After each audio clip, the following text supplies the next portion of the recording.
नमस्कार, मैं जनता सोम गौतम। और दिल्ली में जो दंगे हुए थे उन दंगाइयों की एक एक करके अब पुलिस के द्वारा धरपकड़ जारी है और उसी कड़ी में अब एक और खूंखार दंगाई हत्यारा पकड़ा गया है जिसका नाम है शाहनवाज खान। ये वही हत्यारा है जिसने दिलबर नेगी नाम के एक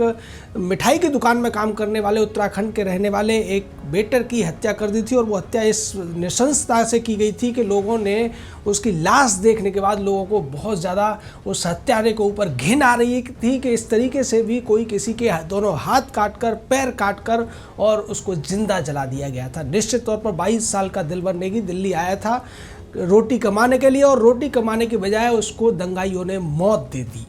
उसके अलावा जो आसपास की दुकानें जलाई गई, घर जलाए गए, उनके जो अब फोटो बाहर निकल के आ रहे हैं उसके बाद ऐसा लगता है कि इन दंगाइयों ने उस इलाके में कम से कम 100 से 200 लोगों की हत्या की होगी। क्योंकि जिस तरीके से घरों को जलाया गया है, जिस तरीके से दुकानों को जलाया गया है, उनमें कहीं ना कहीं दिलबर नेगी की तरह से कुछ अभागे रहे होंगे जिनको जिंदा जला दिया गया। और उस जगह जो दंगा हुआ था उसका नेतृत्व कर रहा था शाहनवाज नाम का ये दंगाई क्रूर हत्यारा, जिहादी कट्टरपंथी, जिसने लोगों को उकसाया, लोगों के घरों में आग लगाने के लिए, उनकी दुकानों में तोड़फोड़ करने के लिए। और जिस तरीके से सिर्फ बिहार के उस इलाके में पूरे के पूरे 300 से ज़्यादा घरों को जलाया गया, 200 से ज़्यादा दुकानें जलाई गई और उसके बाद जो रोड के ऊपर तमाम ईंट पत्थर पड़े हुए हैं उसको देखकर आप अंदाज़ा लगा सकते हैं कि जो दंगाई थे उनकी संख्या 25 से 30 हज़ार वहाँ निश्चित तौर पर रही होगी। आपको याद होगा दिल्ली पुलिस के एसीपी अनुज कुमार ने बताया था कि किस तरीके से वो लोग उस तिराहे पर खड़े थे और वहाँ पर जब वो 200 पुलिस पार्टी थी जिसमें डीसीपी, एसीपी और तमाम लोग पुलिस वाले थे, उसके बाद 25 से 30 हज़ार की एक भीड़ आती है जो मुस्तफाबाद लोनी के से आए हुए लोगों की थी। और निश्चित तौर पर उसमें महिलाएं भी थी, पुरुष भी थे और बच्चे भी थे। उन्होंने पुलिस पार्टी पर हमला किया और इसी तरीके की एक भीड़ सिर्फ बिहार की तरफ बढ़ी, सिर्फ बिहार के तिराहे से आगे की तरफ बढ़ी और वहाँ पर जो भी रास्ते में आया उसको उन्होंने मार दिया, काट दिया या फिर उसको जिंदा जला दिया। ये इतनी ज़्यादा क्रूर तौर पर ये घिनौना एक दंगा हुआ कट्टरपंथ का, इससे बड़ा कोई आपको कोई ऐसा सबूत नहीं मिला अभी तक भारत के जो वर्तमान इतिहास में। पहले तो आज़ादी के समय पे और ज़्यादा कट्टरता इन लोगों ने दिखाई थी जब आज़ादी के लेकर डायरेक्ट एक्शन डे का आह्वान किया था जिन्ना ने। उसके बाद जिस तरीके से दंगे होते थे तो उनमें इतना बड़े स्तर पर कभी नहीं देखने को मिला जैसा कि दिल्ली में इस बार देखने को मिला है। और इन दंगों में कितनी तबाही मची, अब वो जो तस्वीरें सामने आ रही हैं उसको देखकर ऐसा लगता है कि ये जो दंगाई थे वो लाखों की संख्या में थे और एक एक इलाके को इन्होंने मार्क किया गया था। दरअसल जिस इलाके में दिलबर नेगी की लाश मिली है वो इलाका जो मुस्तफाबाद के आसपास का इलाका है और जिन दंगाइयों ने ये सब अंजाम दिया था वो कट्टरपंथी मजहबी लोगों की वहाँ बस्तियाँ हैं और वहाँ से इकट्ठा होकर वो, चूँकि ये कॉर्नर का और फ्रंट का इलाका पड़ता था, सबसे ज़्यादा तबाही सिर्फ बिहार और ब्रह्मपुरी के इन्हीं इलाकों में हुई क्योंकि वहाँ सबसे पहले वो उनके हत्थे चढ़े और उसके बाद उनकी दुकानों में तोड़फोड़ की गई, लूट की गई, दुकानों को जला दिया गया। और अगर कोई गलती से वहाँ मिल गया और उसने उन्हें रोकने की कोशिश की तो उसका अंजाम दिलबर नेगी की तरह से हुआ। दिलबर नेगी की जो लाश मिली थी वो 2nd फ्लोर पर मिली थी। इसका मतलब पहले नीचे तोड़फोड़ और आग लगाने के बाद दंगाई ऊपर गए थे और दिलबर नेगी ने शायद उन्हें रोकने की कोशिश की थी जिसकी वजह से उसके दोनों हाथ काट दिए गए, दोनों पैर काट दिए गए और उसको जिंदा आग के हवाले कर दिया गया, उसको छोड़ दिया गया वहीं पर। और वो चूँकि हाथ पैर कटे हुए थे इसलिए भाग नहीं सकता था, कुछ भी नहीं कर सकता था। किस तरीके से उसके ऊपर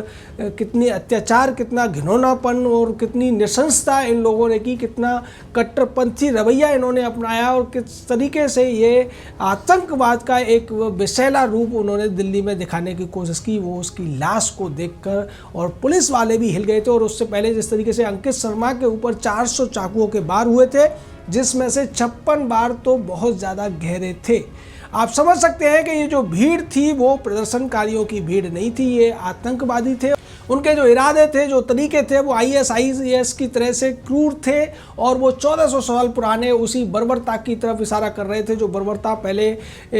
मध्य एशिया में और भारत में भी कई बार वो बर्बरता का नमूना मिला था। आपको याद होगा कि जब तुर्की या अरबी लोग भारत में आए थे और उन्होंने गाजर मूली की तरह लोगों को काटा था, उनके ऊपर तमाम अत्याचार किए थे, उसी का नमूना देने की कोशिश इन मजहबी कट्टरपंथी दंगाइयों ने, जिसे कि डोनाल्ड ट्रंप ने भी रेडिकल इस्लामिक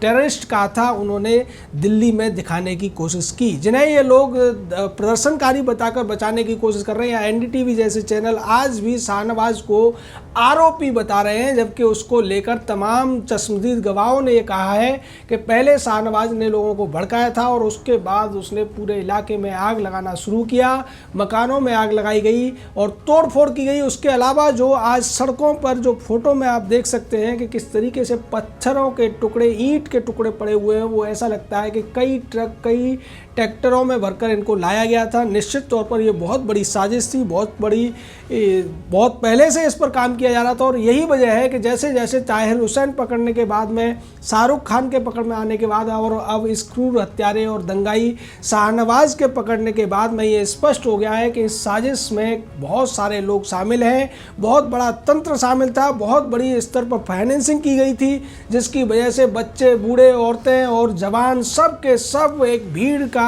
हिस्सा बनते हुए हाथों में डंडे, पत्थर और पेट्रोल बम लेकर लोगों के ऊपर हमला कर रहे थे और उन्होंने पुलिस की जो टीम लगी हुई थी उन्हें रोकने के लिए, उसको भी नहीं बख्शा था। ये दरअसल 23 फरवरी से लेके 24 और 25 फरवरी तक जिस तरीके से दिल्ली में ये सब हुआ था, उसका पूरा का पूरा प्लानिंग बहुत पहले की गई थी और उसको लेकर अमानतुल्लाह खान नाम का आम आदमी पार्टी का जो विधायक है, वो जाफराबाद में जाकर इसी को लेकर भाषण दे के आया था और उसने कहा था कि शाहीन बाग से बड़ा एक जलसा यहाँ भी होना चाहिए और उसी का नतीजा रहा कि वहाँ पर इतने बड़े स्तर पर ये लोग इकट्ठे हुए। हालांकि स्थानीय लोगों ने, करावल नगर के लोगों ने कोशिश की थी कि इसको वहाँ से हटाया जाए, लेकिन चूंकि डोनाल्ड ट्रंप का दौरा चल रहा था और इसी वजह से इन्होंने एक बड़ी साजिश रची कि उन्हें पता था कि अगर वो दंगा भी करते हैं तो डोनाल्ड ट्रंप के भारत में होने की वजह से दिल्ली पुलिस चाहते हुए भी इन दंगाइयों के ऊपर गोली नहीं चला पाएगी और इसकी वजह से ये आसानी से बच जाएंगे।